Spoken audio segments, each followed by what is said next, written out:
Hello everyone, आज मी करंजीचं सारण बनवत आहे. तर ती रेसिपी तुमच्यासोबत शेअर करावी असं मला वाटलं.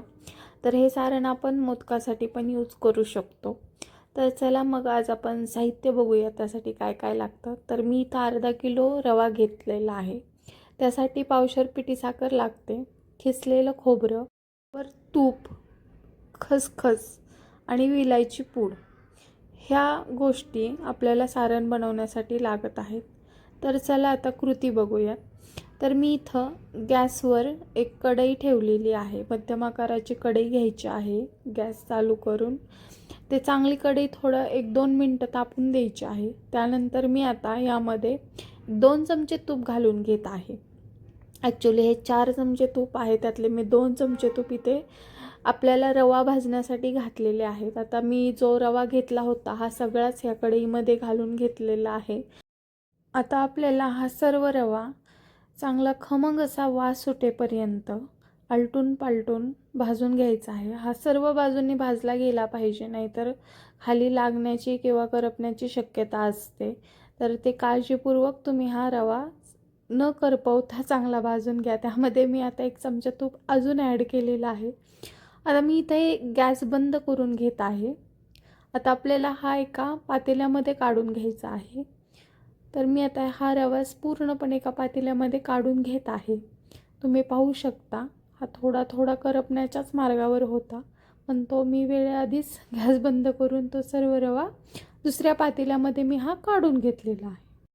या ठिकाणी तुम्ही सर्व बघू शकता की मी इथं एका पातेल्यामध्ये सर्व रवा घालून घेतलेला आहे आणि तो व्यवस्थित मिक्स केला. नंतर गॅस ऑन केला. परत एक कढई, तीच कढई मी यूज केली, त्यामध्ये राहिलेलं सर्व तूप घालून घेतलं. तर आता हे खिसलेलं जे खोबरं आहे तर ते मी घालत आहे. तर तुम्ही तर नारळाची चव घेतली तरी चालू शकतं आणि हे असं बारीक गॅसवर चांगली भाजून घ्यायची आहे. खोबरं लवकर करपतं, तर ते तुम्ही व्यवस्थित न करपवता भाजून घ्यायचं आहे. बारीकच गॅस ठेवायचा आहे. तर हे चांगलं आलटून पालटून हे देखील न करपवता मी हे भाजून घेतलेलं आहे. यामध्ये आपण खसखस घालून घेतलेली आहे. खसखस देखील खूप कमी वेळासाठी भाजून घ्यायची आहे. तर आता इथे आपली खसखस आणि खोबरं दोन्हीही भाजून झालेलं आहे. तर मी गॅस बंद करून हे त्याच पातेल्यामध्ये दोन्ही मिश्रण एकजीव करण्यासाठी काढून घेतलेलं आहे.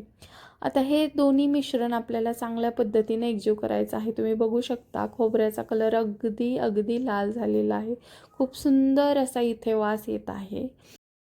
तर आता ह्या स्टेजला मी यामध्ये पिठी साखर घालून घेत आहे आणि हे सर्व मिश्रण पुन्हा एकदा एकजीव होईपर्यंत मिक्स करून घ्यायचं आहे. ह्या मिश्रणामध्ये आपण जर ड्रायफ्रूट्स देखील तुपावर भाजून घातले तर हे आपलं शिऱ्याचं प्रीमिक्स 8 दिवसासाठी तयारही होऊ शकतं. अगदी खूप सुंदररित्या हे टिकू शकतं, कारण हे सगळे जिन्नस आपण खूप चांगल्या पद्धतीने भाजून घेतलेले आहेत. तर आता आपण यामध्ये वेलदोडे पूड घालून घेणार आहोत.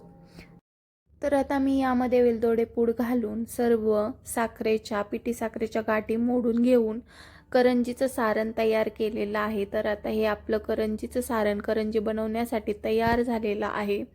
तर आपण नंतरच्या व्लॉगमध्ये सातारी पद्धतीनं करंज्या बनवायला शिकणार आहोत. तोपर्यंत तुम्ही माझ्याशी कनेक्ट राहा. Bye bye.